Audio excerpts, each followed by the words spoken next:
I saw men on some substance or the other. They were either addicted to gutkha or they were drinking alcohol. And the women were left behind to deal with the flooding. They were doing backbreaking work. They had no one and nothing. When I saw little girls struggling to just be allowed to go to school. It's a lot to unpack, but before I forget, Soha, thank you for even choosing to speak about this. We call it Mother Earth, but a lot of these women have actually realized what that means and they've fought for it. Patriarchy is the cause for climate change. It's men who have driven climate change. What's happening right now in Himachal and Uttarakhand is so sad. I mean, you call her Ganga Ma. You're spitting, Everywhere. defiling her in every way. If we continue to produce and consume at the rate that we are, we will need 7 Earths in the next 20 years. Women and children always bear harshest brunt. Patriarchy is not about men. Feminism is not about women. So if you are standing up for ecological health, you are coming in the way of progress. It needs to be planet, people, and then profit. Can't wake someone who only pretends to be asleep. 1% of the world's population controls 90% of the world's money. How do you talk to your child? How do you implement certain things? Just go for a safari in your house. You might see a spider catching a fly. And that's interesting too. Yes. So don't lose your sense of wonder. Don't grow up. What is the danger of excluding women's voices? Catastrophe.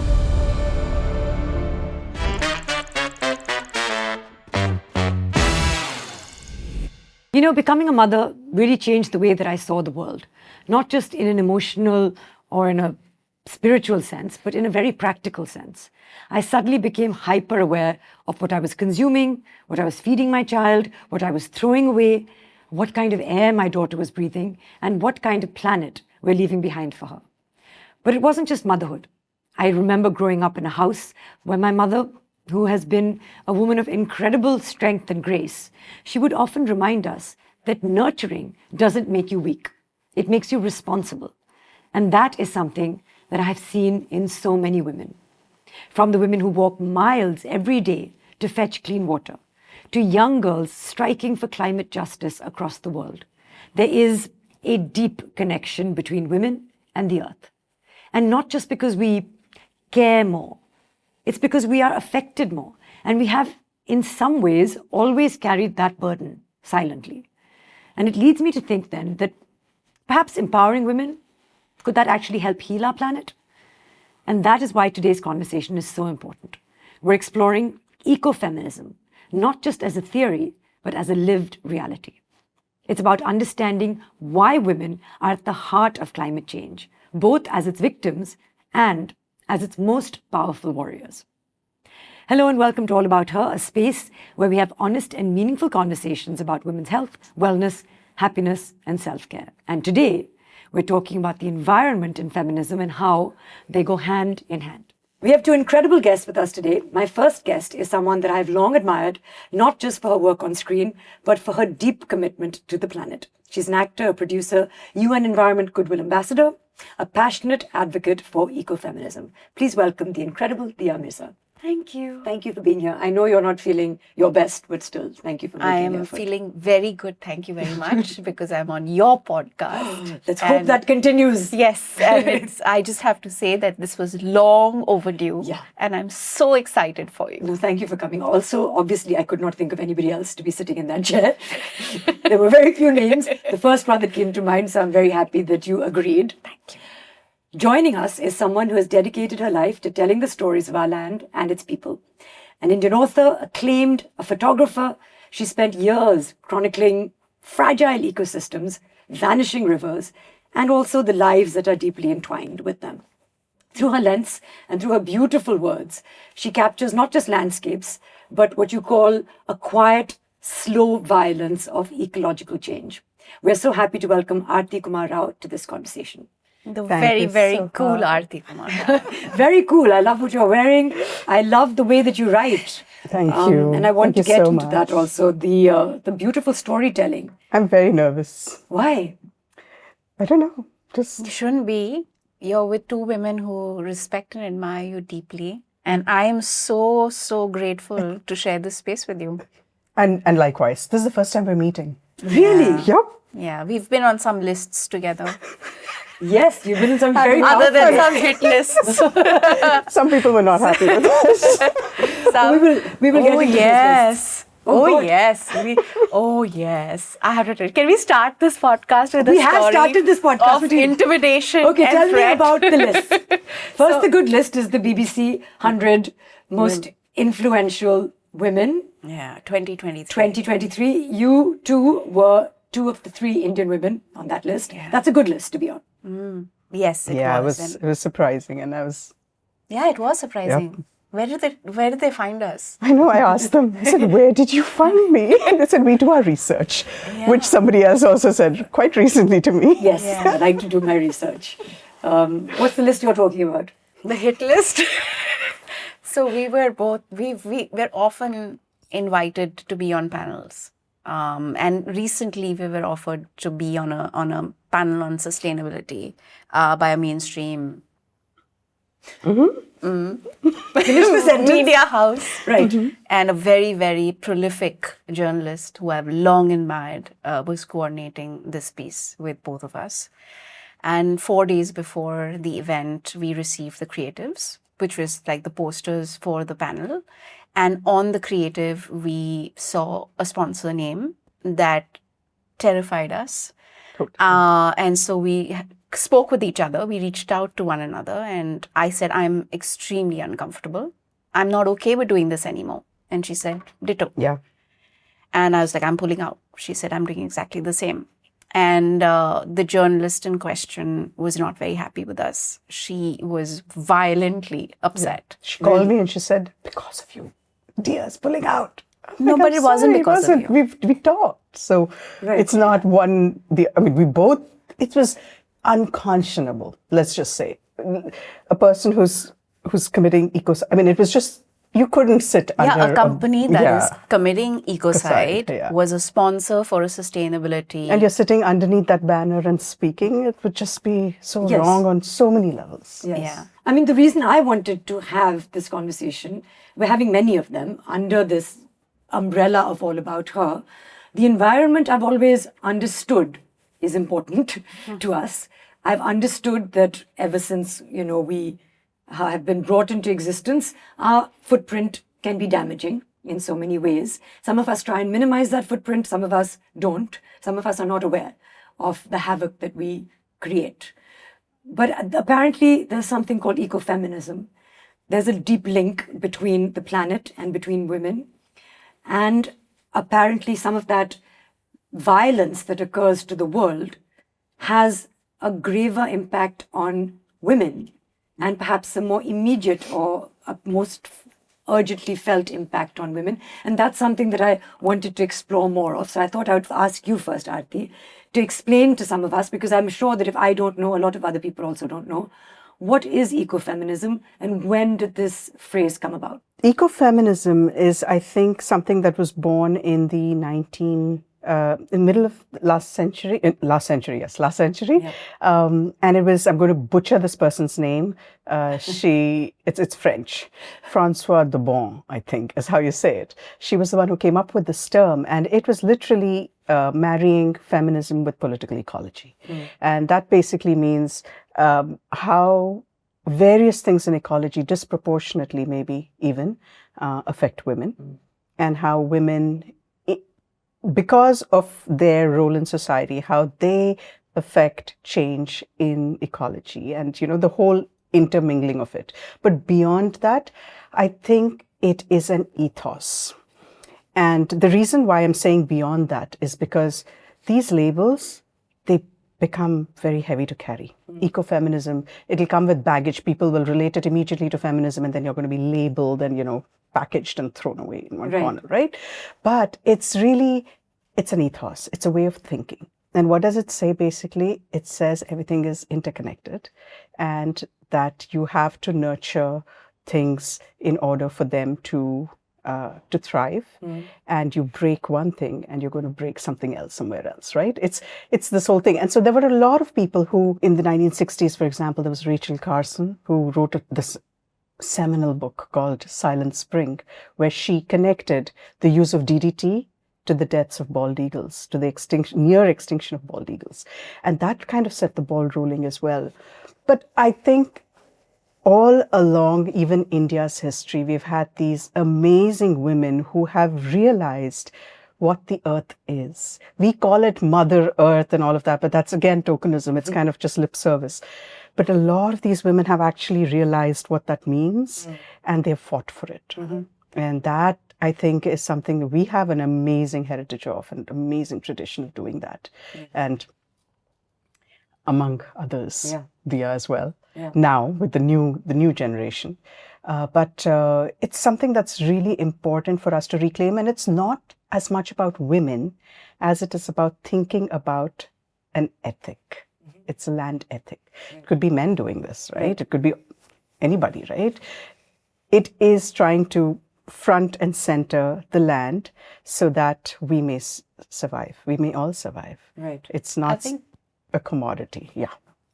I think that the feminine that we are referring to, whether it's in parlance to ecofeminism or feminism, is the innate nature of the female form or the feminine form, whether it exists even in a man, to nurture. Right. It's really that. Right. And you nurture with a sense of equality. Right. And you believe that what you give will thrive. Right.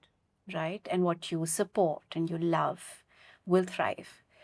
I actually started understanding ecofeminism from Vandana Shiva. I think she's someone who has articulated ecofeminism so brilliantly and has done it over decades and has done it with such tangible and relatable and nuanced contextualization of what it means and why it's so urgent. And for me, she is like the torchbearer of ecofeminism, in not just in India, but the world. Because I think what ecofeminism does is that it helps a mostly patriarchal, male-dominated world understand that it is this patriarchy that has been exploitative, and is what it is, this exploitative nature, overconsumptive, destructive, exploitative, capitalist nature that has caused the ecological imbalance that we are all bearing the brunt of today, especially people in vulnerable sections of society. Yes. And as we know, whether it is war or it is a natural disaster, women and children always bear the deepest and the harshest brunt of those calamities and situations. We've grown up, Soha, seeing women walk miles to collect water. I've seen it in my own household. I remember my mamima, she lived on the 3rd floor, and when there was no water supply, she and her daughters would climb up and down stairs, filling buckets of water, taking them up to their home. I saw my house help waiting in line in the harsh summer heat for hours for one pot of potable water that they could then boil and consume. We continue to see this in what is perceivably or presumably a thriving urban setup. And we see the inequality around us so glaring every day in a city like Mumbai. I mean, there's no greater example of what this exploitative form of living is doing, right? I mean, you see these high rises, and right outside you'll see a sprawling slum with inaccess to basic hygiene, basic health, basic water. And that's what ecofeminism is. To bring that awareness and that understanding that we can no longer live controlling, manipulating, exploiting, and harming it the hasn't natural worked. world. It's brought us to where we are today. This man over nature, man dominating nature. I said, has brought when us. we did the BBC 100 list interviews, one of the things I said in my interview was that patriarchy is the cause for climate change.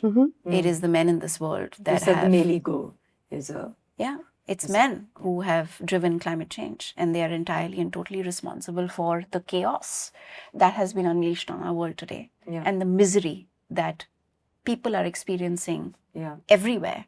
I mean, not just the global south, but the global north as well now, right?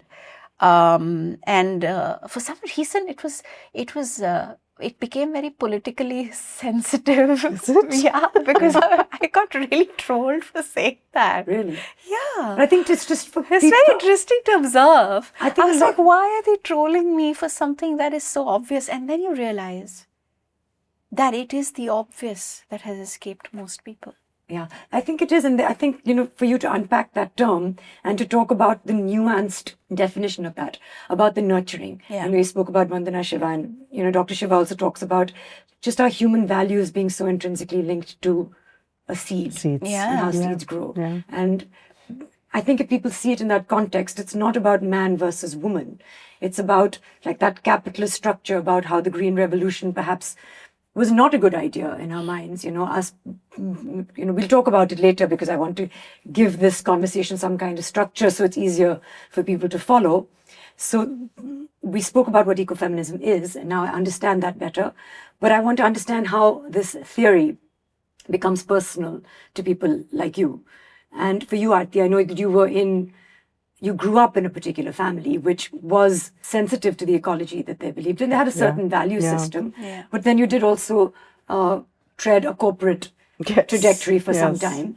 And then you said you were very unwell and you lay on that sofa and you thought about, what am I doing? She was selling her soul. Totally. And then you pivoted.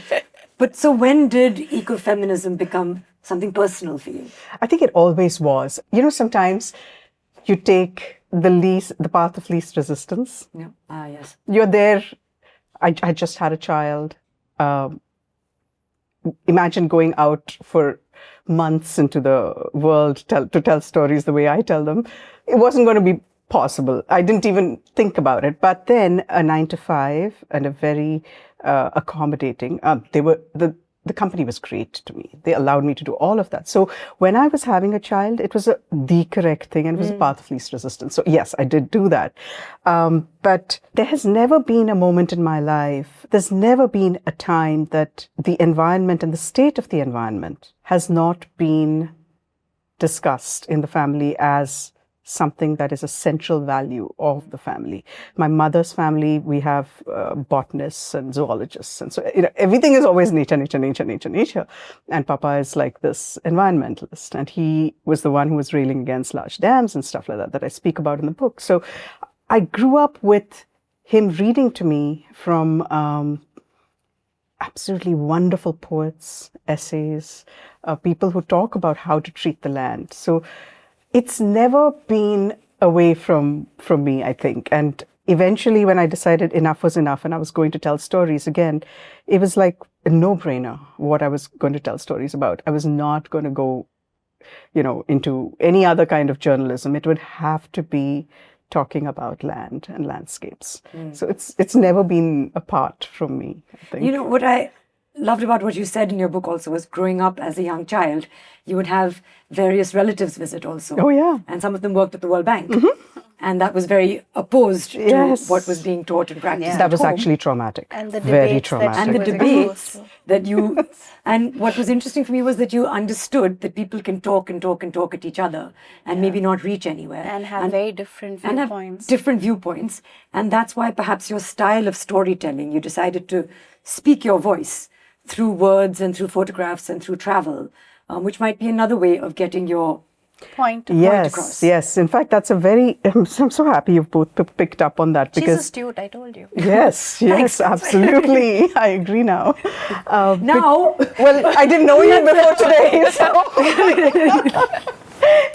In all fairness, but I'm hugely thrilled because it's true, I saw my dad, I also learned another thing, Soha.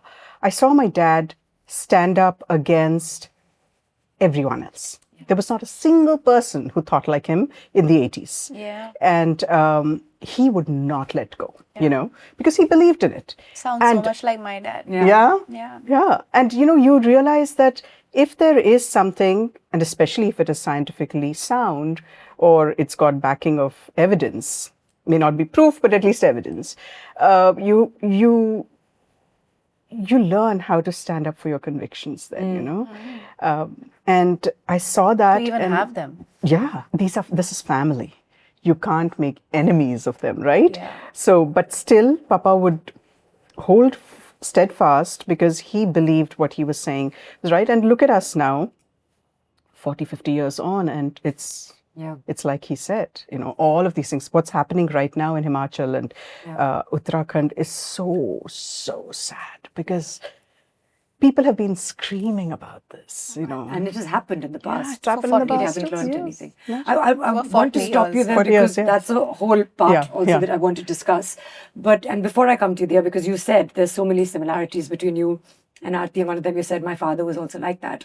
I know a little bit, having read the book. But for those who haven't, who must, tell us about that upbringing, because it's not like you grew up in a forest. You grew up in Mumbai. Yeah. And in Mumbai, you managed to lead a sustainable life. And that was helmed by your father. Yes. So what was life like growing up? It was kind of funny because we saw everybody around us. They got their first cars and they got everything, And then Papa was like, no, I'm not going to get a car. You have your cycle, you walk, whatever, do it, go up to... And we lived in a colony. So my father worked for the Tatas. And again, that was another, huge dichotomy because he's working for a thermal power company, but he wants to build a biogas plant. They did allow him, in all fairness. They allowed him to do a lot of those things, but... it was a fight. It was a struggle all the time, right? And so I'm seeing all this. And then in our house, there would be no pest control because chemicals. We cooked in a solar cooker. And so, which you said was also, so we cooked in a solar cooker. So we would make rice and my sister and I would run up to the terrace and, kind of turn it towards the sun so that, it would constantly get a certain amount of heat, and the dal didn't come out as well, but then but still, so we were doing all those things. Papa never bought a car in all of his life. My mom and my dad always used public transport, and we grew up with those kinds of values as well. And Papa always wore khadi. He was like, no, that's you do it by hand. It's a thing. There is a whole history again with the loom and what all happened to Indians and so on. So Papa was very clear about what he was and what he was not. And of course, growing up, for me, sometimes that was hard because I was like, can't do this, can't do that. I don't have this, don't have that, that kind of thing. But looking back now, my God, I salute him because it's just taught me what conviction and holding on to your own values in the face of so much opposition. Yeah, and so as kids, we were like conflicted about it because, he would wake us up at 5 a.m. and take us to Sanjay Gandhi National Park. Chalo, we're going to go look at birds and stuff like that. We'd walk for 14 kilometers on a Sunday, which was the only day because our school was Monday to Saturday. So Sunday was the only day we got. And then so we were grown. But once we're in the forest, oh my God, just absolutely fantastic. And then we'd come out of after 14 kilometers and there would be a little shack outside and we'd drink like energy. Bottles and bottles of energy. You remember energy? Is it still there? I don't even know if it's there. I don't know energy, but I'm assuming it's like it's a milk drink that will hydrate you and refresh you and whatever. It was cold. That's all. We just chugged it. But yeah, so as kids, we were conflicted. But now looking back, I think we had the best of both because Mummy was a communicator, and she would, for her English grammar, everything was like it has to be. Perfect. You're not going to, kind of make those stupid mistakes. So that taught us communication and, storytelling. And Papa was with, all of his other So that's the blend that's in. That's the blend. That's the book yeah. that comes together, So which is and wonderful. it keeps me up at night sometimes when either one is off. So It's not off at all in the book, I have to say. But I have to Thank come you. to Dia in terms of saying that we all know, at least when it comes to our fraternity, when it comes to Mumbai, when it comes to the environment, there are very few names. Your name will be number one if you want to call somebody who's a known face, certainly, to speak about the environment. And what everyone appreciates about you is that you walk the walk and you talk the talk. And you've had a fantastic journey from the beginning, whether it was modeling to films to all of that. But this passion and this connection that you spoke about in the beginning of this podcast, was it always there? Was it because of your family upbringing? Because you also made a reference to the fact that your father was a lot like Arati's father and the solar cooker. Yeah, I think it's a combination of many things. But I grew up in Hyderabad in the 80s with, two parents. I mean, mom is an ardent gardener. She loves plants. She knows, she knows every plant name there is. And so I grew up watching her and working with her, working with soil, planting, watching, seasons change, replacing seasonal plants, just like, and grew up in this beautiful open, verdant space in Hyderabad that my early childhood had these rolling hills with streams and, millions of year-old rocks and just swinging and watching cobras slither by and mum just saying, stay still, let it go. So there was no introduction of fear for any species. Right. So we weren't afraid of lizards and cockroaches and snakes and we watched birds and Papa was mad. He was an artist. He traveled by road from Germany to India. He was in the country doing workshops with teachers on just how to keep creativity alive in education and how to use creativity to teach. And a very big part of that was to engage with nature. And that's what really kept your creativity alive. And he was building solar baskets and discussing the black hole and had, of course, a very, very, very strong point of view on the capitalist structure that was emerging and how exploitative it was. I remember one of the reasons why my parents separated was because my father had such a strong point of view about the projects that he would take on. He was an industrial fair designer amongst other things, and he was, offered to do this project. And he found out that the factory that he was asked to redesign, was spewing effluents into a nearby river, and he refused to take the job on, despite the fact that they were paying him a lot of money, and we needed the money. Yeah.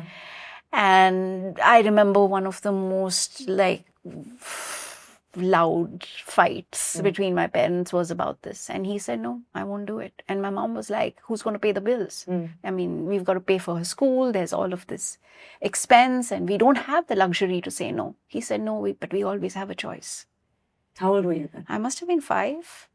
So I grew up with this, and I lost Papa when I was 9. Yeah. And I think when you kind of lose a parent that young, you also pedestalize and idolize them so much more. So I grew up believing that my dad was a hero, and he was fallible and human and all of that, but he really was for me in my eyes. And interestingly, my adoptive father was also somebody who spent a lot of time outdoors and in nature. And he took me out a lot. So we would go sailing, we would go trekking, we would go on these, picnics during the monsoons to Hussain Sagar and Gandhi Bait and spend time in the ruins of Golconda Fort. And I think all of that time outdoors, and the home that he, raised me in was a home that had, I get goosebumps even now. We had this glorious backyard with mango trees and guava trees and chiku trees. And so I spent my childhood there then reading in the upper branches of these trees. Yeah. And so I can't even begin to tell you what all that did for me. So then even in school, we were being spoken to about And it wasn't really, they weren't telling us, they were talking to us and engaging with us and helping us identify habits and behaviors that were disrespectful, that were wasteful. So I remember, waiting for the pencil to get that short before I replaced it. Being conscientious about my consumption or use of paper. So we weren't one of those kids who would just keep crumpling up paper and throwing it. It exasperates me when I see it in cinema, in any form of it, even to this day. Or when people keep in Hollywood films, they keep the water running. Oh my God, while they're brushing their teeth. I want to kill have coffee machines in the shower. Like, stop it. Yes. I know. So that mindfulness about turning the tap off while you're brushing your teeth or you're soaping your hands or just bringing your attention to your behaviors and your consumption, especially your behaviors and consumption, all really stems from that upbringing, that childhood. And like many of us, I was also obviously sucked into a world of commodification. And as a model, my primary job really was to sell everything. And it's very interesting because I felt so dichotomous for you so were long. conflicted then. Absolutely. It's not like this is a new not at all engagement with the not planet at now. all.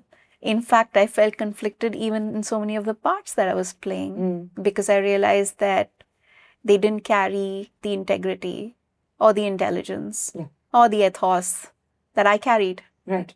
And if I was not able to embody that spirit in the parts that I was playing at some level or the other, then what was I standing for? And then your father's voice comes to you saying you always have a choice. Yes. Yeah. And I stepped back in 2005. I took a 2-year sabbatical at what is considered your prime.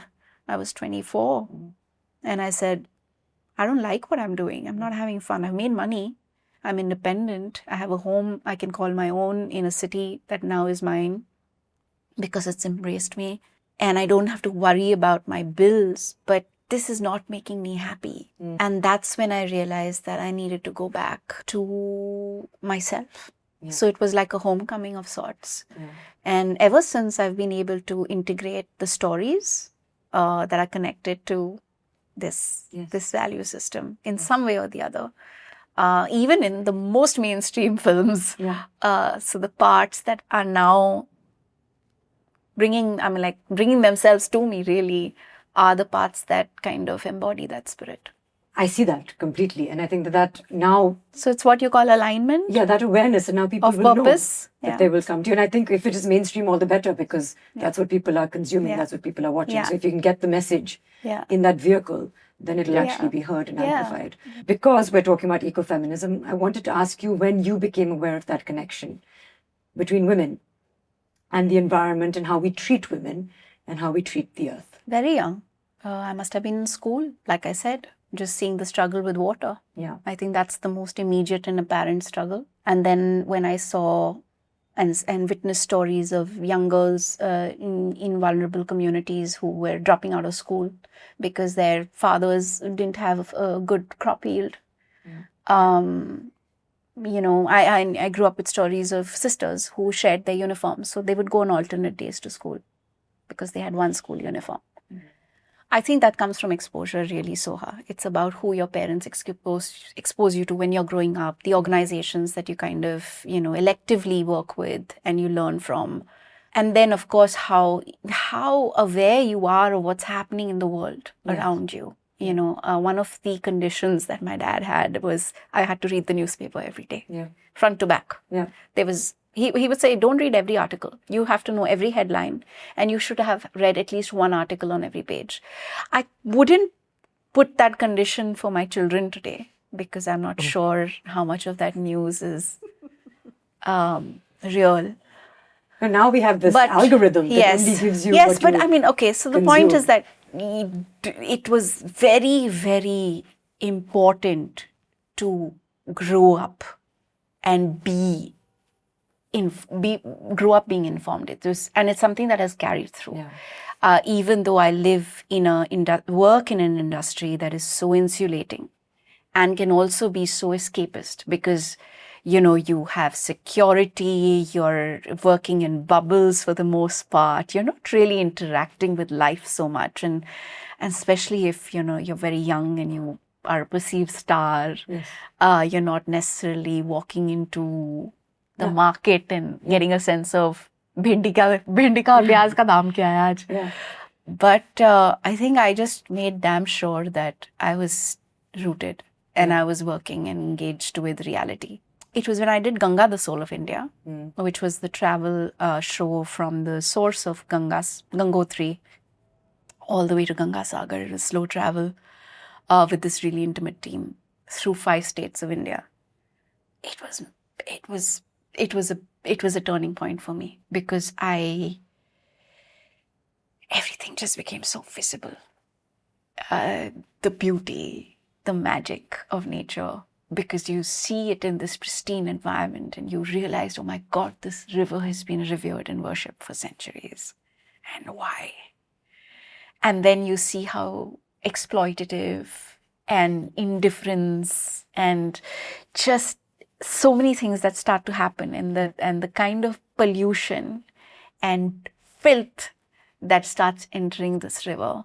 And it's such a revelation because you see how women and children and girls are treated is also so deeply juxtaposed with that river. I mean, you call her Ganga Ma, and you're spitting Defiling her everything in and every way. defiling her in every way, and you're okay with it. Yeah. You're just okay with it. And not to mention the thousands of crores that have been assigned to clean her, but the abject failure in doing so. But then you also, like for me, I saw, whether it was Uttarakhand or Uttar Pradesh or like just the states, the way the way the river flowed and the way women were treated, it was so revealing. And I think that for me was a turning point. I'm sorry, I said much more than I intended to, but it kind of took me somewhere. But it's when you journey and when you meander, is when you experience. Yeah. Because I saw ghost villages, Soha. Yeah. I saw women, predominantly women working in the fields. Yeah. I saw very few men. And when I did see men, I saw men on some substance or the other. They were either addicted to gutkha or they were drinking alcohol. I saw very old men remaining in We should talk about rural that too. villages. And when I was talking to the women, I realized that the men had left. They'd gone to the cities to do labor. And the women were left behind to deal with the flooding, to deal with the droughts, to deal with the pressure. They were doing back-breaking work, soul-crushing work. They had no one and nothing to support them. And I think when I saw little girls struggling to just be allowed to go to school, I think all of that then becomes so glaringly evident. And then as with my role with the UN, I receive a lot of data and statistics. And when COVID happened, that then really magnified the fractures of society. Because you realized, oh my God, we've had a 60% dropout of rural children. But 60% is girls. The boys are continuing to go to school. The girls are not. So it is a gender issue. And climate, and now with so much more reportage, thankfully, because I think it's making people more aware and helping them understand how brutal this reality is. But you see what's happening in Uttarakhand, in Himachal, in Punjab, in Jammu and Kashmir, and you see how that then impacts lives, livelihoods, women and children. Okay, ecofeminism is a thing. Is a thing, and the fact that you explain that by saying that the men are absent, that they're working, that they've moved, the women are there. And I know, Arati, you speak about this a lot also. Or they're numb. Or they're numb, or they're on something. And I'm putting on my glasses only because That time of the day. Yeah, that I want to read from Margin Lands, which is this beautiful book, because Thank you so much. Like Dia said, she traveled, and it's only through traveling and spending. Sometimes you go to cover a story and you think you're going to be back in a couple of days, and then you call your boss and say it's going to take me a year because I've been told that I need to be here as the seasons change. Yes. Yeah, and that but takes that a year. awareness, Soha, also came from the travel as a childhood, and which Yes. is why I connected so deeply with her choice Yeah, to not be a visiting storyteller. right. To the fact that she realized and recognized how important it is to live with the land, Yeah. live with the people, Yeah, and watch seasons change with them, yeah. and see how the land changes with them and how they change with the land through the seasons. Yeah. And that is what makes her writing so And evocative. how, like, over time, they have figured out ways Yeah. to get Yeah. water and to exist with the Exactly, land. exactly. And those are the ones that will And how- endure, you know, that's called Exactly. resilience, right? Right. So, But I mean, I want you to speak for yourself. I just want to read because your writing is so beautiful, and I'm really sorry I underlined Please, and I that's your dog-eared. book. I do So this my all mother the will time. not be happy Really? that I'm treating my books like this, but I think it's love. And it's the only way I remember also. So very quickly, I'll put on my glasses because you talk about in your book, Margin Lands, why women are central to the environmental crisis and what the environmental crisis is. And you've said it is slow violence, Yeah. which is a term that really stayed with me. And you said it's a kind of destruction that unleashes itself incrementally over seasons, often over generations. It's unspectacular, sometimes imperceptible. It can be spatially dispersed. A disruption in one place can affect landscapes and lives several hundred miles away. Those who live in these landscapes and the ecosystems themselves die by 1,000 cuts. So it is this slow violence that you may not even understand what is happening to you and why. Dia has spoken about how through her travel you want to say something? Yeah, Say. I do, but I don't want to interrupt you. Oh, but then I've already forgotten now since you interrupted me. But so with your travel and with your spending, with your seeing this slow violence, the environmental degradation, that connection with women, and you've spoken about it in that you'll ask the questions, it'll be the men that answer. always. But the women have something to say, Yeah. and you need to spend some time with them. Perhaps you go into the kitchen and you watch them cook and you make them comfortable and you earn their trust. And then they share with you stories of how this slow violence has impacted them. So tell us some of those stories. So, do you want to say what you wanted to Before say? you Because you were forget, in bursting. case- Yeah, in then case you'll you forget like then me. I remember her question. So, No, it's very, I just wanted to bring in an urban context, but once you're done with what you're saying, because Eat Podcast. Island effect and what it's doing to women, again, in vulnerable communities who live with no cooling systems, what that's doing to sleep, with sleep deprivation, yes. how that impacts their health, their hormones, yeah. their lives, their well-being, their everything. I understand the value of sleep at this stage in my life hugely. Yeah. yeah. So when you're done. Yeah, well, It's a yeah, big question. It's such like everybody, because there's so much here, you know, it's really it's wonderful. a lot Thank to you. unpack, but Before I forget, Soha, thank you for even choosing to speak about this, because people like you have large mouthpieces, and I feel it's such a wasted opportunity when I see people with huge mouthpieces saying absolutely nothing. nothing. But saying a lot. Yeah, I mean, they say a lot, but it's not about anything that's central to survival today. And so thank you again.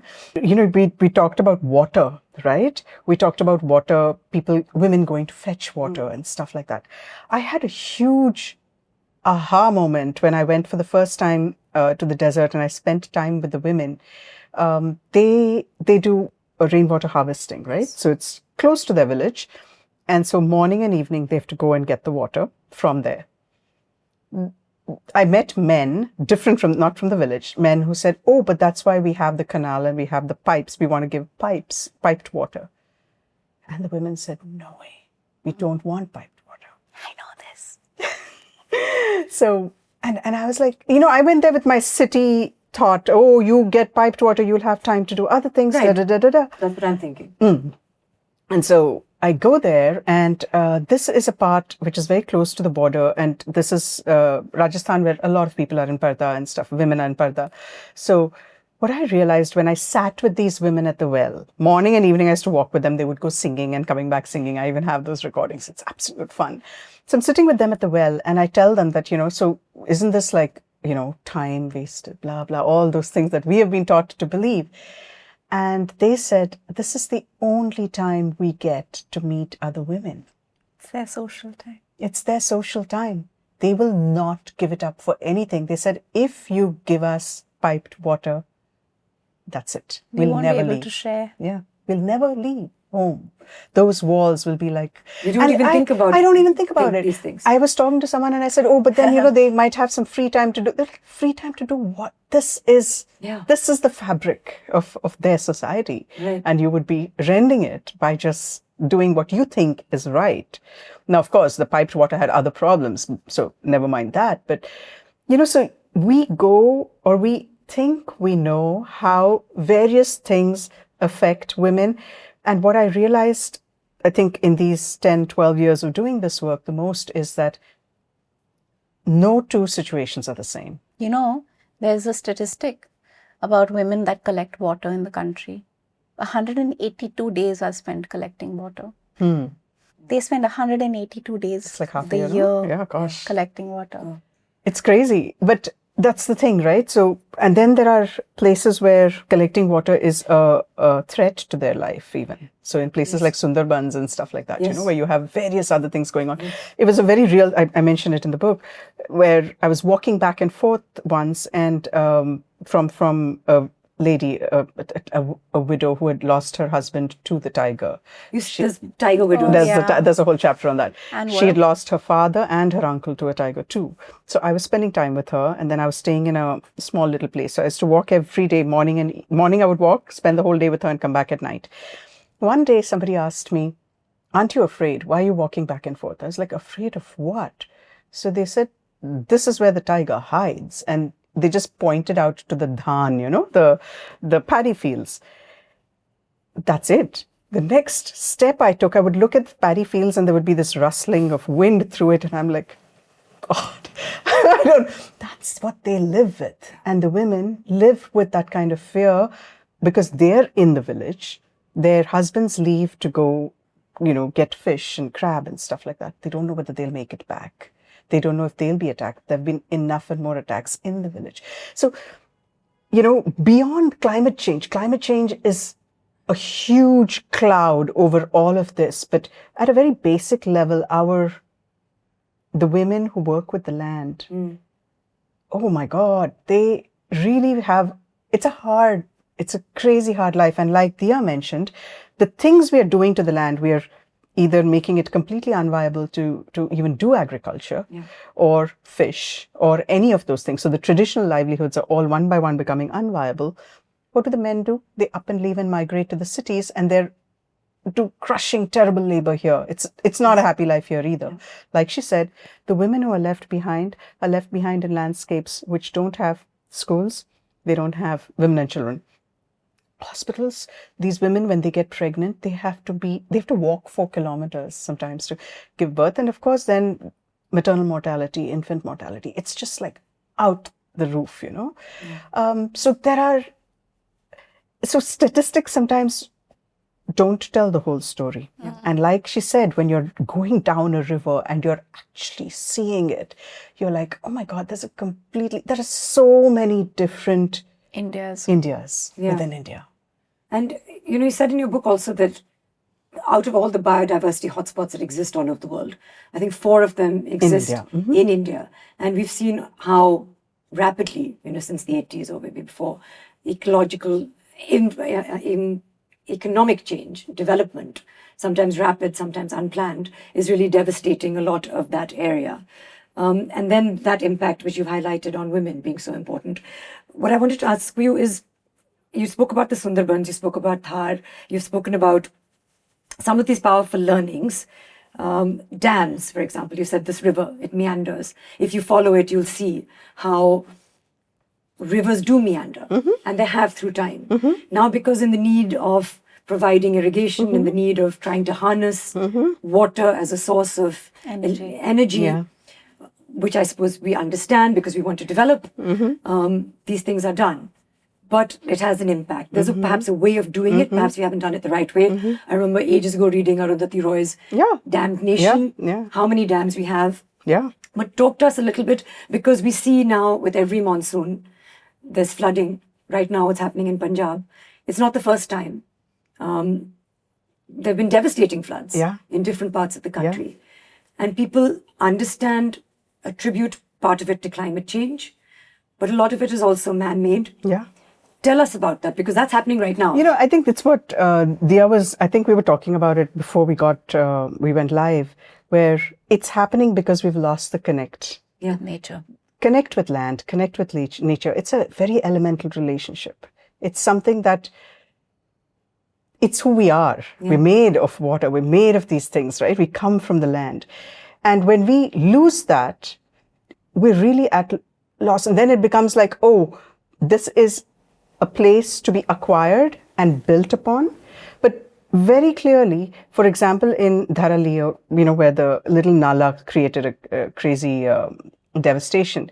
Where did it devastate? It devastated because there was an old path of the little Nala over there, upon which the new town had been built. And then the river remembers. Yeah. It's going to come back. It's just basic physics. The river will find its, water will find its... In our homes, sorry to interrupt you, in our own homes in the monsoon, water finds its way. It finds its way. Through the walls, yes, through the cracks. Exactly, it does.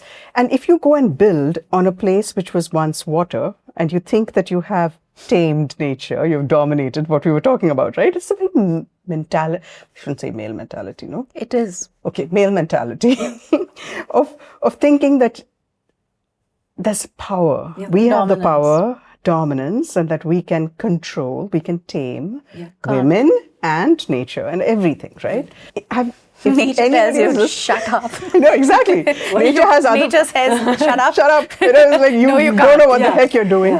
If anybody has been to the Brahmaputra, that river is wild. It's mad, right? Yeah. And it's mad beautiful. And what are you going to do? You're going to build embankments to straitjacket that river? You're going to build embankments to straitjacket any river? It's silly. And it's not going to work. And it has not worked. And there has been... And yet,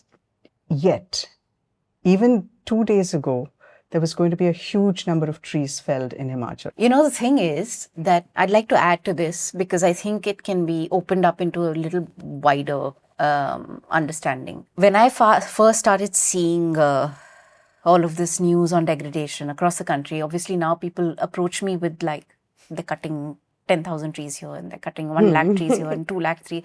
And I'm constantly bombarded with this information. Keep asking why.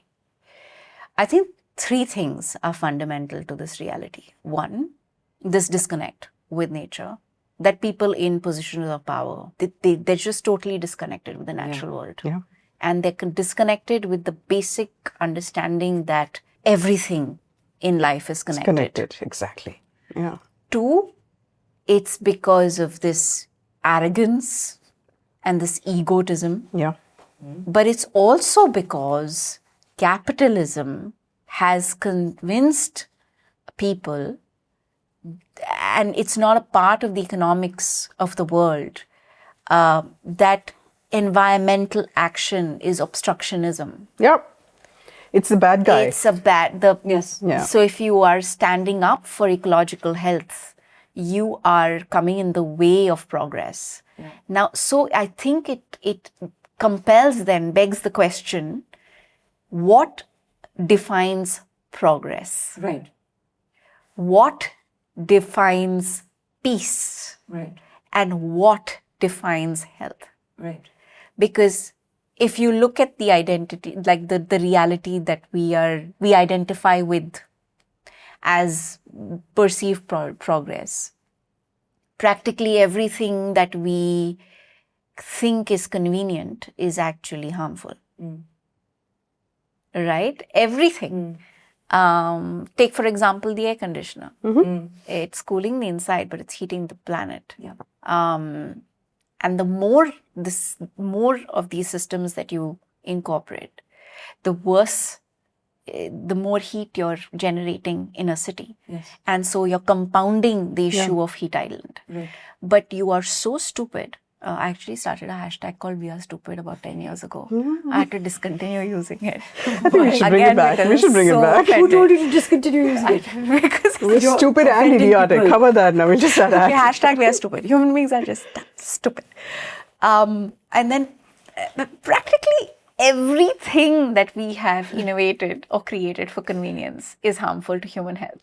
Yeah, and one thing, if people love development so much and they say, oh, environmentalists are against development, how about this as a statistic? 6% of our GDP is lost to environmental degradation. Why? You don't need to do it that way. Right. We are not against development. Right. We're for appropriate development. Frankly, the thing that And passes it's for development ironic. is construction right now. It's not ironic development. that this is happening in our land.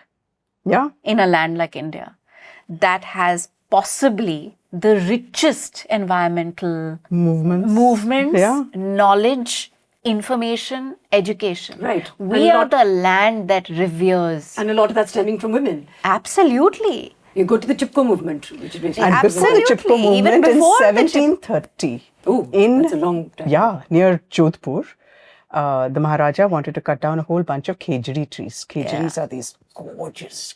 They're called tulsis of the Rajasthan, desert. yeah. Beautiful they are. Massive things. They're very giving. Every part of the tree is used.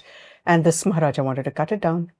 And the Vishnois, this lady, Amrita Devi, she said, no way. She gathered a whole bunch of women and they hugged the tree. This is 1730, almost 300 years before where we're sitting today. They were killed. Yeah. Those trees went. They were killed. But that was It started a one movement. beginning. I mean, it's It was what women. Wangari Maathai would Yes, have possibly exactly. been inspired Yeah. by. But I think until this perception of development doesn't change, until people genuinely understand that an unhealthy environment, a broken ecological system is the unraveling of everything that we are working. Which we feel, hoping at for. least in Mumbai, every so often in December and in January, everybody starts to wake up and talk about the AQI and talk about pollution and our children are not going to school, and then it settles down.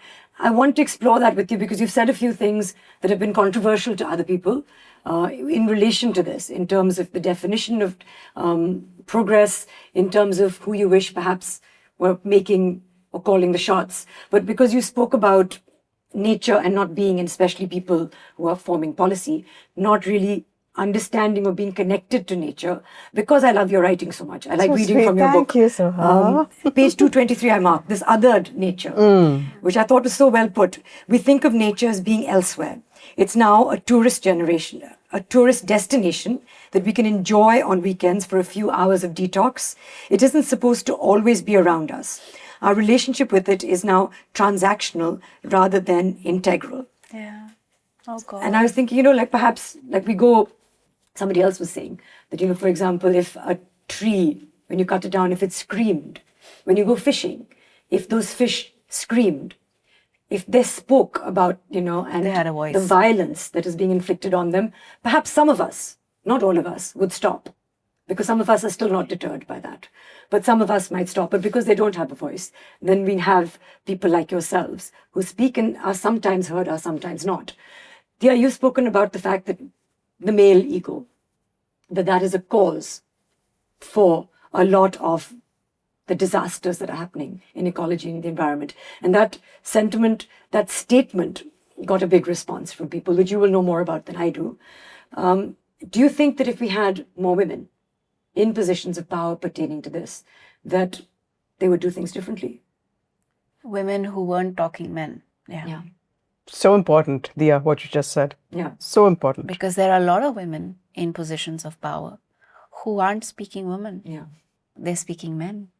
And because they're doing it because they aspire to control. Exactly. And do exactly what men have done. Which is why for me the suit is so symbolic of my that dad mindset. hates suits. Yeah. The suit Yeah. is? The suit, the pantsuit. I see the suit. Yeah. Yes. You know, The tie, women don't need to wear No. a suit No. to perform No. a role No. or a job, because that's exactly what we don't want women to do. Right. We don't want them to become a suit. No. We don't want them, because for me, the suit is a representation of dominance, of oppression, And of monoculture thinking. yes, of exploitation. Right?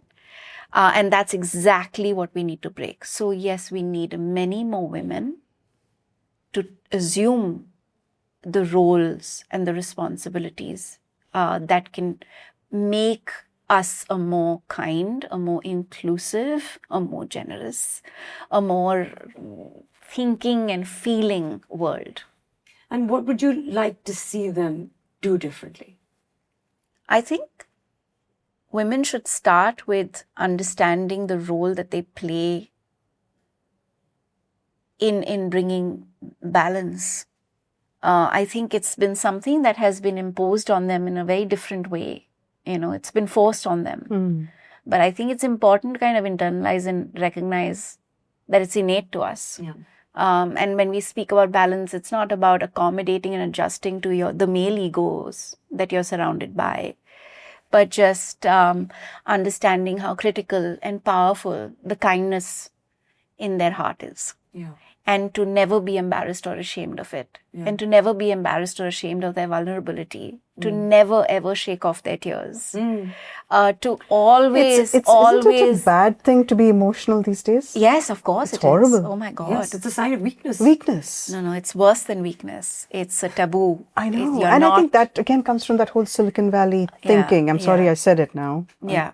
I'm going to have a ton of people trolling me, but it's terrible because Yeah. that's done away with kindness. It's done away with empathy. It's done away with connection. Authenticity. Authenticity, yeah. Yeah. So I feel as women, as mothers, there's, especially as mothers, we need to reconnect with nature. We need to discover that while, you know, we focus on nutrition and exercise and all of these things, what's fundamental to our well-being is that time that we spend in nature every day. And to be able to really just perceive the richness and the abundance that the natural world gives us, that we need to recognize as our true riches. We need to spend more time in nature. And I'm going to ask you to expand on that question when we come to that. Arati, I wanted to ask you because, you know, we've spoken about how women should speak women. And there have been women, and we've spoken about Dr. Shiva, for example. How do we, for the women who have been leaders in this, how can we amplify those voices? Support each other. Yeah. Celebrate each other. Yeah. And I think not be ashamed or be unabashedly woman. You know, it's really important to be woman in your multifaceted. You contain multitudes. That I'm borrowing that from someone, but that we're so afraid of showing different sides of ourselves or different moods, and we are allowing ourselves to be straitjacketed into a lifestyle which is clearly not working, right? So be unabashed. And I think when there are people who are speaking out, and they might be really tiny people, they may not be speaking English, they may not they may not live in houses like us, they may not dress like us, right? I just thought of something. Yes, please do. Yeah, come on. Don't allow yourselves to fall bait to a culture that feeds insecurity. Say more. Tell you, the cosmetic industry, the fashion industry, the advertising world has been programming you to believe you're not good enough, that there is something external that is going to validate your beauty, your authenticity, your fierceness. See it for what it is, and recognize that it is a male-dominated world that has programmed you to be insecure. Right. And therein then comes the question and the importance of supporting each other as women, celebrating each other as women. And the differences. Validating each other as women. yeah. And acknowledging each other's differences. Yeah. And being steadfast Right. in that acknowledgement and saying, it's okay. Yeah. I may not agree with you. We may not be the same. We may not have the same values or mindset, but I respect you. Yes. And also I not, accept you for who you are. For who you are. and not put them down. Yeah. How many women do we see who laugh at these jokes that are clearly patriarchal? How many of them will say Bhenji to a girl who dresses in a salwar kameez? Auntie. Auntie. I'm an auntie Bhenji, whatever you like to call me. But that's the thing, right? Okay, It's hola. just, Yeah, no, I'm buddhi. The minute you like. oh yes, you cross a certain buddhi. But the thing is, and women will do this to women. Yes, yeah. And we just, I think let's recognize it for, like I love to say, patriarchy is not about men. Feminism is not about women.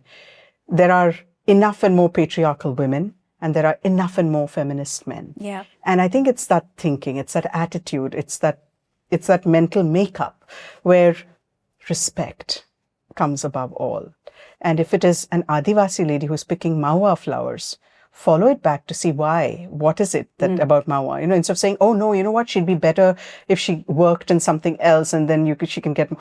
Follow it back to see why the maua is important. What does it do for their culture, right? Where is that leading her? What joy does it give her? Celebrate that. Yeah. Maybe just start by talking to her. Yes, talk to and listen to her. Listen to her. Yeah. Listen to her. And I think if people like us who are out there telling stories or amplifying voices, I think it's so important. I've tried, I hope I've succeeded to do it in Marginlands, where it's not me speaking. Yeah. I've just tried to bubble up that because they have so much wisdom to share. So much. Yeah. Even the men who are working with the land, I call them they're feminists in their own way. Oh, yeah. They are so with it. They're there. They understand it. They're feeling it. They are feeling it with all their senses. They're walking through the world and not sleepwalking through it. Yes. Oh my God. What happened? Even I want to, but I'll forget. Let me say first. Say. I've got brain fog. You spoke about shepherds walking, feeling with their feet. And that was also beautiful. If you can just make a reference to that, of how they find water in like the middle of a desert. I was shocked. So I'm in the desert. You know the story, I'm sure, Dia. I'm in the desert. It's been 22 months since they've had rain. This is the deep Thar near the Pakistan border, right? So this friend of mine, he's a shepherd farmer and my guide, guru, everything. He takes me, we go and sit on top of a dune. He doesn't say anything, you can't make him say anything. You ask him questions, he won't answer, you just sit and wait. So I'm sitting and waiting. And he digs into the dune, and 6 inches in, he comes up with wet sand. It hasn't rained for 22 months. They're almost in a drought situation. And I look at him and I say, I'm asking him, how is this wet? He says, come. So we go down, most ungainly, but we go down the dune. And at the bottom of the dune, there are these hand-dug wells, which are still giving. There's been a shepherd who has just come with his huge flock, pulled up water, and you put your ear to the well and you can hear Drops of water. It's just refilling itself. They know that the separateness of sand allows water to go in, and dunes hold water in their bellies. And that's how they refill these wells at the bottom of the dunes. How would we ever know that? No. But these people have walked these districts. They know what to do. They know how to say. They know which plant they can eat. And their children know. And we have no right to remove them from that situation. The children don't know, Dia. That's what's scary. That is the problem. That's right? the scary part. That is the problem. Yes. That and the language is dying. Language is dying. The knowledge is going. The wisdom is going. It's going. And then there are people, of course, who come because the mobile phone has reached far and wide. My turn to say, I got it. Go for it. It's a quote from Aldo Leopold. I quote it. If you've heard me talk, I say it all the time. But he said this in 1949, and it's still Sticks. back. We will keep talking about it if it's still relevant. It is. So he says, civilization has so cluttered the elemental man-earth relationship with gadgets and middlemen that awareness of that relationship is growing dim. We imagine industry is what supports us, forgetting what supports industry. Yeah. It's so true. Yeah. 1949. Yeah, which leads me to Ninna's question. So my friend Niranjana, who you know, asks a question for every podcast. And it's usually like a controversial question. She likes to be controversial. She likes to be right. Sometimes she has not been right. So she says that ecofeminism is not a new movement. It is actually an ancient and a very inherent connection with our earth, with our planet, with nature that actually patriarchal systems have oppressed. Yes. I only ask you this because I think you've already just answered it. So it'd be an opportune time for you It's to... a clear, emphatic answer is absolutely. I agree with her 100%. Yeah. I think ecofeminism is the most innate part of every ancient culture Absolutely. and continues with even till this day If with they remember it, indigenous yes. indigenous communities. Yeah. They know it Completely agree. till this day. In fact, if you ask the people in the hills who have been having all these floods, they've been saying that the way when we build the way we used to build, those have not been washed away. No. We know that we don't build this low. We know what the high line of floods is. We know to build above it. We know what part of the We hill, know where what to we cut need the hill. to use. Yes, We know where to exactly. cut the hill. So it's all, and thank you for asking this question, Niranjana. Yeah. Thank you for asking this question, Niranjana, because it really underlines what the ethos of Emergent Lands is. If you listen to the land, you're not going to go wrong. Right. That's all there is to it. And that's what ecofeminism That's is. it. Right. That's all it is. So then there are some vested interests perhaps that come in and then they say, this land is arid. Yeah. This land is useless. It's wasteland. Let's do some mining. Can I give you a statistic? You can. If we continue to produce and consume at the rate that we are, we will need 7 Earths in the next 2 years. In the next 20 years, sorry. And as we know, there's no planet B. That is not something that anybody is even considering. Because the primary, the cause of all our problems and all of our misery is the fact that we think that the earth is this endless supplier of everything that we need. Yeah. And that we can continue using and extracting and exploiting without giving back. Yeah. There's a very powerful movement underway right now, and I hope it really catches on, which is to give nature back. To give nature back 50%. So to give nature the space to reclaim itself, because we've noticed that wherever we have allowed nature to just do her thing, she's not only survived, but she has thrived. So now you have billionaires just regenerating lands. They're buying up forests that are under threat and allowing them to get regenerated. Really? Yeah, it's happening. There are also billionaires who want to control natural resources. So they're buying up large tracts of land, especially land that has water, with, of course, the understanding that in the next 15, 20 years, water is going to be the single most scarce commodity. And they want to control it. Yeah. And COVID, I'm sure, lockdown, just immediately it was like reprieve for the world. For the Yeah, planet. it did, right? And It was also very obvious. But I'm saying it was an experiment that we could not have conducted to prove. Yeah. If you walk away from this sea. And the flip side of that is, if you keep encroaching, you're going to have many more zoonotic diseases. Yeah. Because you're going to be going into lands where You would have so many what? zoonotic. So that's diseases that hop from the wild or from an animal to humans, Pathogens. which is what happened in COVID, right? Right. So and the more you encroach, the more you cut, the more you destroy where these things already live, you're putting yourself in harm's way. And this thing shut down the world for 2 years. God knows what the next pandemic is going to do. And it's not alarmist. It's just sense. You don't want to do this. This is any scientist will tell you, you don't want to do this. No. What I want to do is try and bring it close to home, because we've spoken about, some people feel when they're watching that this is happening in Thar, this is happening in, Rajasthan, it's happening in Sundarbans. It's not really affecting me. And we do tend to just put on our blinders. And until it's too late, we don't wake up. Or like I said, in like January, in Mumbai, we wake up and say, let's, do something about pollution. So what I loved about one of the last chapters of your book was bringing it home to a city like Mumbai and being able to see how just in a small confined area, you don't have to travel wide, you don't have to do huge systemic changes. But if you can keep a few things alive, you can see the cumulative effect of that. Yeah. So in your more eloquent words, tell us a little bit about the bees in Mumbai. Oh, thank you.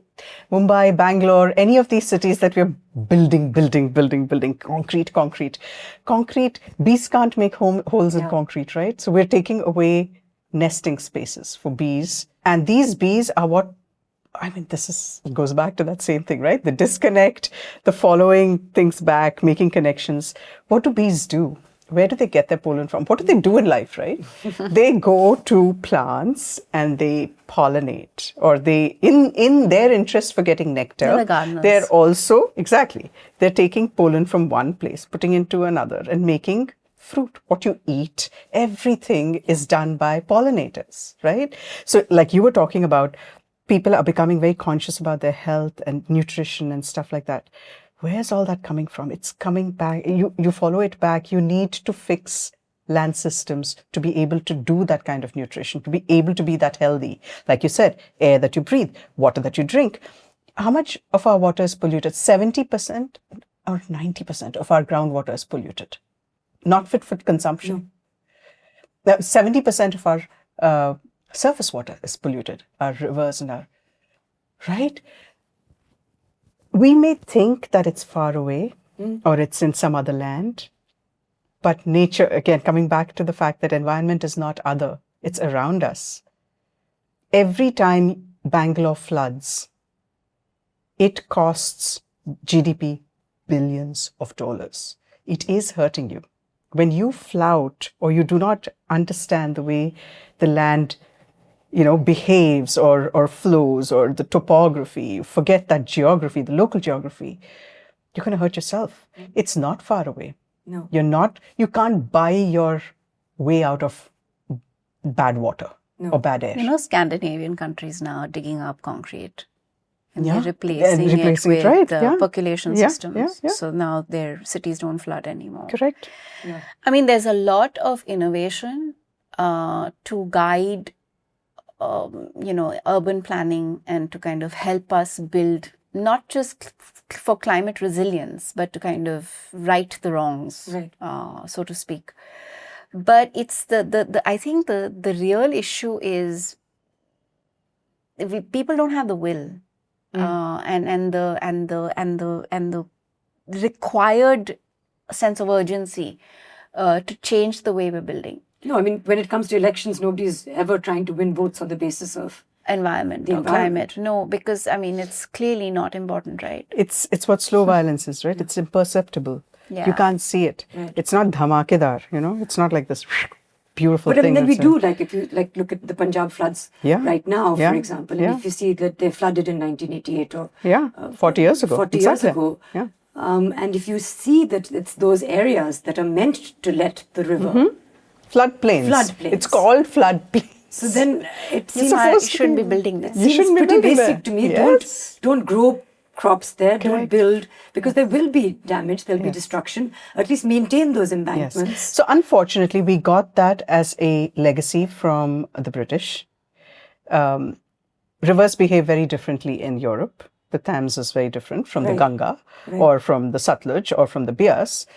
Here we have them flooding, inundating regularly because that's how the silt fertilizes the land and that's how the things grow. So when you adopt blindly from another culture or another completely other milieu, what's good for Punjab may not be what's good for Madhya Pradesh, even just the very next, or neighboring states. None of it doesn't work that way.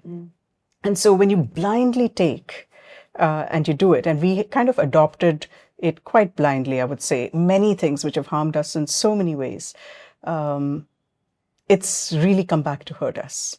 We need to do what's right for us. And exactly like what Dia said, you cannot allow vested interests or interlopers to make those decisions for you. So, if we are sitting in car, we put on our walking shoes, walk out to see how the things go and see what's right for car and be able to fight for that. When somebody comes and says, let's build a playground here. Playground might be a good thing, but that may not be the right place to build it, right? So let's educate ourselves about what, where, when, why, and who's pushing it. Because there's always some kind of, right? So, You know, it again brings me back, only because I've only read so much on it, but to Vandana Shiva, and to just talk about biodiversity, and then how certain people came in and said, no, now forget about all these seeds and just do this one. And what that means, what the Green Revolution did. How we don't what need to be pesticide hungry. is done. What pesticides, when we have neem. How it emerged. Right, this is why we're not using neem, which is so effective. How are people able to patent things like neem and turmeric, which is criminal, again, to do? Basmati rice, you know, these are patents that she's fought and continues to fight against. So to understand that even that is happening in the world, where somebody's trying to own a seed, is capitalism. Capitalism. What is feminism is fighting. Yes, really. And I don't think people make those connections. That hopefully, I'm saying that there's so much to understand, but if they're able to even join a couple of dots in this conversation. Yeah. I don't know whether you felt it, Dia, but every time we bring up something like, say, capitalism has caused this, what's thrown in my face is communism hasn't worked. Look what it's done to other places. So it becomes these labels. Okay, communism didn't work. That doesn't mean you have to go back to that, right? Let's find a way. What are all these brains doing, right? We've got so much brain I power. don't think capitalism is the issue. It's the capitalism that is completely devoid of conscience that is the issue. So it's the capitalist mindset that has been derived from the understanding that we can control and, you know, profitability at any cost. So, you know, you can kill biodiversity, you can destroy entire ecosystems. Displace people. You can displace communities and people and completely ravage the environment so long as you're making money. Money, yeah. The means justify the ends justify the means. But that is being now challenged and But questioned. tell me more about that, because I mean, I don't want, that's a lot to unpack, Soha, but I know that they're leading economists now in the world, economists, professors who are teaching economics. Yeah, and even Nobel Prize winners from India, basically like Abhijit saying, Banerjee. Yeah, and others. you have Abhijit Banerjee, you have Jeffrey Sachs. I mean, people should read their books and understand that, and stuff I keep sending my husband all the time because he's in this world, right? Same, dude, another thing. Yeah, so many connections. We're all connected. So basically, they're all saying something quite simple, which is that the current model of economics has fractured the world, has created inequalities that are insurmountable in many places, right? And that we're going to struggle. COVID made it even worse. And so, if we truly want to survive, firstly and most importantly, if we would like to survive as a species, we need to rethink and redesign the economics of the world. Yeah. So, it needs to be planet, people, and then profit. Those priorities. Those are the priorities. But now imagine the inconvenience of this thing. Okay, the problem and the inconvenience of this thing is that 1% of the world's population controls 90% of the world's money. Yeah. And what is so stark and strange about this is that we are unable to get through to that 1%. To convince them and help them understand that if you don't change the way you do business, we are all dying. Right. And we're not going to die happy deaths. It's going to be very painful. I have no idea why we can't get through to that 1%. I'm wondering whether it's the case. You know, in Bengali, apparently there's a saying that you can't wake someone who only pretends to be asleep. So they know they're doing this in full knowledge. No, but I mean, I don't think... And they feel that they're protected, that they have... No, they've apparently built themselves these... 70-year-old No, but... white. Yeah, they're these... Say it! There's no need to speak softly. Anyway, our mics are catching. These are 80-year-old white men that have colonized our planet. Yeah. That control everything. Yeah. Now, they think that they've built themselves bunkers. Yeah. and other things. And they also, some of them think they're going to migrate to Mars. Yes. Yes, yeah. But the point glad is we're, that like, this is sharing a brain here. Yeah. This is a really beautiful, vibrant, alive planet. There is no other planet that has the diversity of life that ours does. Yeah.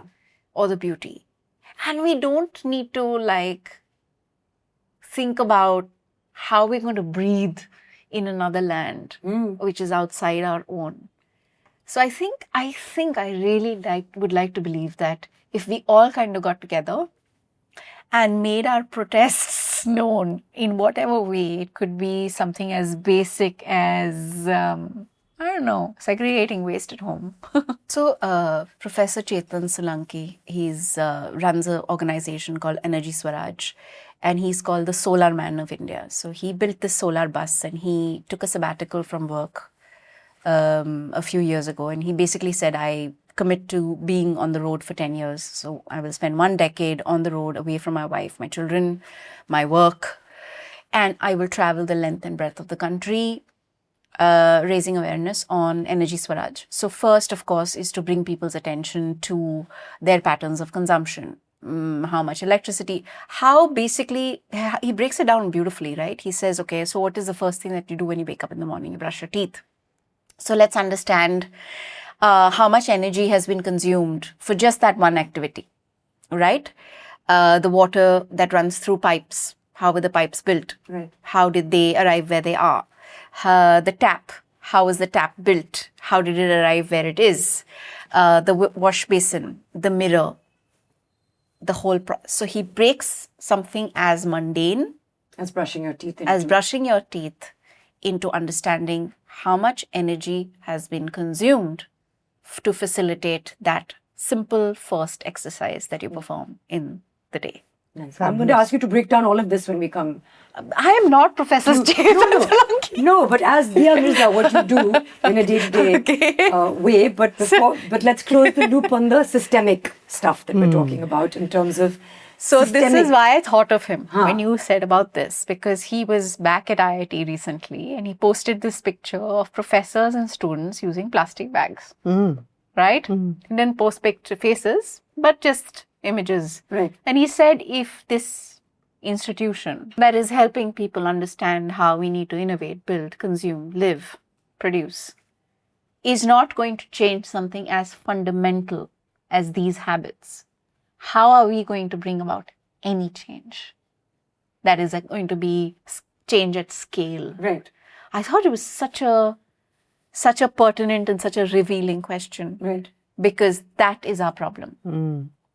We are not understanding. Like, I see it, right? When I remember we were at one of the COPs and I saw water packaged in plastic bottles everywhere. And I was like, we have the plastics treaty underway. Something that we are dealing with is one of the biggest pollution crises in the history of mankind. You are... Every environmental organization is there. And you're drinking water out of plastic. But even when you and I were there at a documentary that was released in cinemas, and they were having a special screening, and that distribution partner, it was about saving the planet, about conserving water. And in every chair, there was a single-use plastic bottle. And Dia got up and called it out, which a lot of people may not have. Because, then you are again raising your voice. People might say, oh, yes, okay, the could have let difficult it go, one. the difficult one. But then to consistently stand up and do that and say, this is not okay. And this is hypocritical. And Also, what's not okay is being called the difficult one. Change that, really. I mean, we're seeing what's happening already. We are the aliens. It's crazy. Even then there's enough evidence to show that the microplastics are in you and affecting you and all of that. In your breast milk. They already have that proof. How can you still be so... That's why I say, trying to wake up someone only pretending to be asleep. Yes. That's all it is. Talk to me about the institutions. So Dia was talking about how we all need to band together to protest against the 1% and their consumption patterns. And protest begins with choice. With choice. We have to also walk the talk ourselves, yes, of course. However, I think it's of course we need to do that. But I wish But I wish Celebrate we each other's had. good lines. I wish we had the institutions to be able to hold something legally binding. Yeah. You know, we Right don't now, have that. just the Supreme Court. Right In now, India, only the Supreme Court is that doing also that. maybe I mean, corrupted recently before has that. come under Yeah. fire from the kind-hearted ones because Yeah. they weren't so kind-hearted. No, and also in- the in fact one that the some of rulings. these things, But when a you're whittling large down- part of wherever we've managed to stop Yeah, NGT, something like that, right? Yeah. What is NGT? the National Green Tribunal set up to hear and pass rulings on cases that have, environment under threat. However, they're also only limitedly effective because Yeah. they will say certain things, but there's no Follow through. and there's no penalty. There's no Right. accountability. There's something Right. somewhere, it's, Then it goes to the Supreme Court. Yeah, and if the Supreme Court is independent and strong, even say in the US or wherever, right, wherever you are in the world, if the judiciary is separate and strong, from the executive and all of that, right, you have that independence in place. It's great. But now, I mean, if you're doing it across countries and you're trying to band together because there are the certain few who are, quote unquote, the problem, what international body has the teeth to be able to enforce something? I mean, we're seeing it in a genocide where Yeah. so many people are screaming for change Yes. and toothless. No, but even an international court that has been, that Yeah. has called the man A war criminal. a war criminal is not able to kind of. So where are our institutions to be able to effect this kind of change? And even within That's India. actually been the biggest, for me, that's the most terrifying thing about the times that we live in. Yeah. That Because- everything that you counted on at some point, like when you're growing up, you imagined that, the government Yeah. or the courts Will take care of these things. Yeah, or the or media. the police or the media. police. Some Do their that there's Yeah, and now intellectual you honesty feel there, like but everything, every institution at some level or the other feels compromised or controlled. Because that is my question. I feel like environmental degradation has got to a point where I've been told it's already too late. And when you tell somebody it's already too late, it's very demotivating. Then they feel like, then why do anything? Because it doesn't, if you look at that pie chart, no matter what I do individually in my home, doesn't make any difference. What we need is for these people in the construction industry or in, some in real estate, to make those big changes for it to have an impact. Yeah. But again, and I refer to your book, if you start and if you look at your circle and if you make some changes, keeping in mind the effect that it'll have, and then hopefully that effect will multiply, I'd like to be optimistic about the fact that we can correct some things. But you can correct me if I'm wrong. I want to start this little end part of this conversation by talking about motherhood, because we are all mothers here. And I know that you've been passionate and you've been connected with the environment since before that, as have you been. I know that I have thought a lot more about the planet and about my air after I became a parent. So in terms of, for you, how do you talk to your child? How do you implement certain things? How do you take forward the knowledge that you got from your father and you also, Arati? And how do you walk the walk at home? Because we know children don't learn by you saying, read this book. Here's Marginlands, read it. They watch you and they absorb. So after motherhood, how has that relationship evolved for you? I think you have a cellular shift, right, when you become a parent. Yes, and you become so awake and alive to every moment. At least for me, it's been like, wow, I don't think I've ever felt so alive. And so that kind of drives what I do. It inspires me to do much more than I possibly would have otherwise. I mean, I know that I was extremely committed even before I had Avyan, because I've always felt maternal and I've always cared, because all the children of the world are our children. And I've lived that. Yeah, I've I've seen always that. felt it. Yeah. I felt like your daughter is mine. Yeah. And and so I, which is why I guess I cared so much and wanted to become a part of a solution. But when Avyan came along, that feeling just became even more heightened. And I don't think we can teach children how to love and respect and care for nature unless we take them into nature. And it can be something as basic as planting host plants that attract butterflies and bees and sunbirds. And Avyan has the privilege of a balcony in front of his bedroom that has this really biodiverse space. And he wakes up to bird song and he watches birds through the day. He watches butterflies, he watches bees. He identifies birds. He's been to more wildlife sanctuaries in the 4 years of his existence than most grown-ups I know have. Yeah. We regularly identify urban green spaces that we want to go and explore and discover. And I don't really teach him anything, Soha. What's the closest one to us? Nature does what she needs to do. What's the closest urban green space to us? In Mumbai. Bel Air, the garden in my building. Are you inviting everyone to your garden? Yes. So and it's something as basic as that. And that garden is biodiverse because it's got old fruit-bearing and native trees that, and I have identified over 25 bird species in that garden. Yeah. And Avyan has been watching birds there since he was 3 months old. Yeah. So it's, and little things like he knows when he's washing his hands, he turns the tap off while he's soaping his hands. Yeah. Or when he's brushing his teeth, the tap is off. Just a thing that I taught him to bring his awareness. I don't know whether he'll continue with it through life, but I thought gratitude is so integral to bringing our attention to consumption. Yeah. So he, after every meal, he thanks the person who's cooked his meal.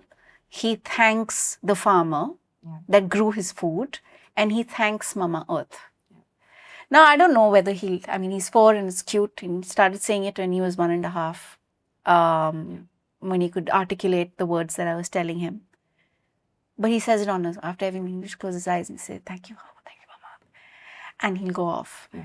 And it's not something that he just says, he understands it. That connection. He understands that the water he's bathing with, the water that he's drinking, the water that is being used to water his plants comes from the earth. Yeah. He knows that we assign more value to experiences over material gifts. Of course, he's an urban kid growing up in an urban, society that is highly consumptive and wasteful. He attends birthday parties where ridiculous amounts of plastic is used. I'll give you a sweet example. So we went for a birthday party and there were these plastic balloons with like animal shapes. And so the host said, Avyan, why don't you take some home? Because, you know. I'm just thinking this person doesn't know you at all. Waiting for this punchline. Yeah. So this kid is 2.5. Mm-hmm. He just looks up, he says, no, thank you. It's made of plastic. And it doesn't come from, I don't nag him. Right. I'm not telling him these things every day, all the time. I think it comes from treating him as an individual with intelligence and telling him things the way they are and helping him understand why it's wrong or why it's good and him making that choice for himself. Yeah. And it's incredible when I see him. So the doorbell rang the other day, the coconut nariyal wala had a replacement come in to, a substitute come in to, deliver the nariyals, and nothing burns my blood more than nariyal pani arriving in plastic packets you saw and that? plastic straws. Oh, that's crazy. So this boy, bichara, he didn't know who he was delivering to. So he rang the doorbell and Avyan ran to the door, opened the door, and it was the nariyal wala with the nariyals. So he stands there with his hands on his hips, says, Bhaiya, plastic mein kyun lekar aaye? हमारे घर में plastic not allowed है. आप उसको plastic से निकालो, उसको नीचे रखो, आप प्लास्टिक और स्ट्रॉ लेके जाओ. But imagine, and to stand up to somebody who's an adult and to have that conviction and to know what you're saying. Yeah. What that means. And to believe it. And to believe it. And to care about it. Yeah. I feel like those are the small wins that, make hope possible. And I really feel that it is this generation. Who will save us? Who's not going to save us? I think that's a very unfair responsibility for them to shoulder. And we have a very big part to play in solving the problem. But I think that this generation, with the level of exposure they have and their immediate understanding of how poor environmental health is affecting them every day, is going to help everyone make better choices. I know little children changing the way people think at home. Absolutely. And I'd like to think, and I've seen it at least in our school, that it's being reinforced by the educational system. Yeah. In bits and pieces. Yeah. Before I come to you, Arati, to ask you about some sustainable changes that we can make at home, if you can just highlight the first perhaps sustainable change that you implemented in your day-to-day life. I started segregating waste. And I started carrying my own water bottle, my metal bottle, that has now traveled with me for 10 years. Yeah. And I carry it like my badge of honor because I think it's stopped over 10,000 plastic bottles from entering, the natural systems. And it's a very basic thing, but it's that bottle that has drawn my awareness to the chips packet or to every single unnecessary item of plastic. I mean, I reached a point where I was going a little cuckoo. No, because it is everywhere. So for you to... Yeah, but I've had to kind of dial back my passion a bit because otherwise I'd go crazy. I just don't understand how, Soha, we grew up with our parents hosting people at home. We would have 50 people over, 100 people over. Weddings happened when we were growing up with zero use of plastic.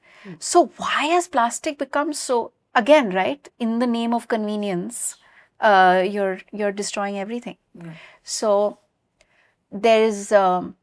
if there's one thing that I think all of us in urban dwellings can do and should do is segregate waste. And if that feels like too much of a responsibility, then at least at the bare minimum, refuse single-use plastics. Just start carrying your own cloth bags, foldable in your handbag. Tell that server at the restaurant not to give you a plastic straw. Yeah. And carry your own bottle. More and more people are. So it's encouraging to see that. It is really nice. Good to see. Are there any that perhaps Dia has not touched on that you I know. I was like, she took everything away. No, but like I always share 7 things. Like the colors of the rainbow. It's like my favorite thing because when we do talks and stuff, kids remember. That's true. That's very true. But like you, I have also not cracked open a single plastic bottle since May of 2018, I think, or something like that. Good for you. It's just, it doesn't make any sense to me. I mean, it's not even healthy. Forget everything else. It's not even healthy, right? So it's an easy choice to make. Easy choice to make. Very easy choice to make. But that apart, I try not to... So I live in a gated community. So by definition, we are unsustainable. We're terrible. We have 24 hours... as much power as you need, as much water as you need. So that's bad. Anyway, never mind. So I can't fight all those fights, but some of them at least. I will not drive to the clubhouse to work out. And I see so many people driving. And I'm like, come on, what are you going there to do? It's 700 meters from the... So walk. You're going there to get fit. Exactly, to walk. I mean, I'd like to walk more. I just worry I'll get killed. So anyway, small little things like that. And where's the space to walk? I mean, every pavement. Explain what you mean. Okay, every pavement in my neighborhood has been taken over. Stopped using pesticides in my garden completely. I read. and at completely. home. So Yeah. all my cleaning Yeah. agents are chemical free. And that is possible Yeah, because there are very easy. alternatives that Yes, there are and now, that you can yeah. invest in. that you can invest in. Yeah. And I build bee hotels. You know, Sweet. Bee hotels. so lots of little bamboo things sticking around. So my garden is messy as hell, but absolutely full of life, and I love that. Full It's biodiversity. full of it. And I hate it when once I found a whole swarm of bees come and just start dropping dead. Oh dear. Or Somebody- they sprayed something. Yeah, next door. I mean, how it's in the air, right? You can't stop someone else from doing. It makes me cringe. But yeah, so Oh my God. that's the thing, right? It has to become the individual can only do so much. It has to become something that is the norm. Some of it, most of it. You know what? I think the one action that everyone can take is to connect with nature. Absolutely. Spend time in remember- nature every day. Walk more, but also never lose your sense of wonder. You know, we all want to go and see a tiger or a leopard, but just go for a safari in your building, in your garden, in your house. You might see a spider catching a fly, you know, and that's interesting too. Yes. So don't lose your sense of wonder. Yeah. You know, that's so important. So don't grow up, you know. As we come to the end of this, I just wanted to highlight, we've spoken about it, but if you can just underline and highlight, because some people don't, and I don't know, 3 people might watch this whole conversation, so they tend to hold on to a few things. So what is the danger of excluding women's voices when it comes to biodiversity, when it comes to the environment? Catastrophe. Look Exactly around what you. we're experiencing Look around right you. now. This is what has happened when we've excluded voices. And not just women, indigenous people, people who have, fishermen, people who have lived with, they know how the fish behave in the water. We don't, we're losing that, right? Because we've excluded that voice. The farmer who knows which area will grow what crop well. This, इसमें गेहूं नहीं आएगा, इसमें ये आएगा, गुआर आएगा, you know, whatever, right? Because of microclimates and stuff. Don't let's exclude those voices. Because of that, we've become like this monolith, monoculture, and it does, one size never fits all. Because of the industrialization of all these sectors. Because you spoke about this and these disappearing ways, the disappearing language, the disappearing dialect, because you've got a beautiful glossary in this book. And you've said, for example, that some of the shepherds in the deserts have more than 40 names for clouds. Yeah, I think more names for the 40. More names for clouds than there are cloudy days. Exactly. So if there are 40 cloudy days in a year, they still have more names for clouds than Inuits do for snow. Snow, exactly. And they're surrounded by snow every day. And right? the value of that dialect. Yeah. Speak briefly. Very briefly, I was sitting and having chai with a shepherd when I looked up and I said, "Aaj barish hone wala hai." And he said, "Nahi, isme se to barish nahi hoga." He was able to recognize which cloud, what, where, when, how. To me, it looked like a grey cloud and it was going to rain. He said, no, until it becomes that size and that thing. So they know how to read the land. And he says, ye bhasha nahi, bhavishya ka drishya hai. So it's a manifestation of the land for them. It's not just language. Yeah. And when you have that language, when you know how X is different from Y or what Y does or its place in the world, you know to protect it. Yeah. When you lose that name, it's gone. Yeah. So it's so important to preserve language that describes landscapes, that describes how things are, in order to respect, in order to protect, in order to revere. Which brings me to a sort of parting question, which is, if a young girl is watching this podcast, and I hope she is, what is one thing that she could do, a place to begin if she wants to be part of the solution? I'll ask you, Dia, first, and then I can come to Arati. Yeah. Is there something that she should read? Is there something that she can do so that she feels part of the solution? She can begin at home. Yeah. By the active choices that she makes. Yeah. That are informed by the wisdom of inspiring leaders. Read about Mangari Mathai. Read about Vandana Shiva. Read about Arati Kumar.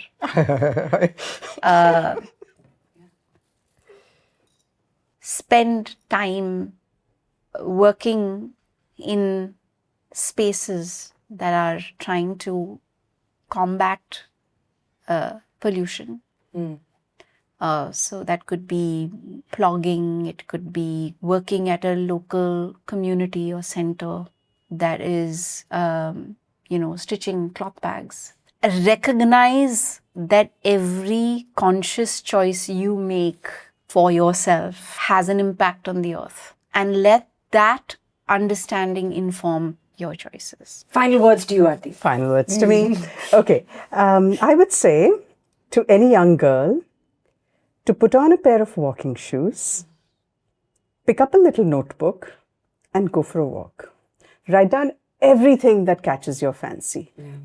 Rinse, repeat. Do that every day, because the power of observation, of paying attention to your world, is the first step in learning to respect it. Thank you. I know how much value I've got from this conversation. I felt like I had an understanding of how precious our environment is. I do a little bit, but not enough. But really want to have more and more conversations like this. I still feel that people are not connected. People feel it's too obtuse, that it's too inconvenient, that it's somebody else's problem. It'll happen much later in life. It doesn't affect them. And I really am grateful for people like you who don't have to do this, who believe in it, and who do this and live it day in and day out. So thank you very much for coming here, for sharing some of your wisdom. Thank you for having this Thank you for having us. Thanks. And thank you for really, for bringing this into the spotlight, Soha. It's really important. Thank you. It's important that people like you This shine this light. conversation doesn't really fit into the regular scheme of things. Right, but And the fact that you thought of having it, the fact that you invited the two of us, and the fact that we spent this rich 2 hours together is so much. So thank you. I think this has been really an enriching conversation for me. And what struck home the most was that actually ecofeminism is not just about man versus woman. It's about nurturing the feminine in you and bringing that to the fore when it comes to your relationship with the planet. And men can do that just as well as women. Through, I think, Dia's personal journey and Arati's powerful insights, we've understood that climate action, it's not about policy, it's not about protest. It is about those things, but it's not just about those things. It's also about choices, the daily choices, community care, and honoring the wisdom of women who have been protectors of our planet long before ecofeminism even had a name. So thank you very much, Dia. Thank you, Arati, for just being on the podcast with us today and for sharing, I think, wisdom that we all need to hear. And until next time, stay informed, stay healthy, and we'll see you in the next episode.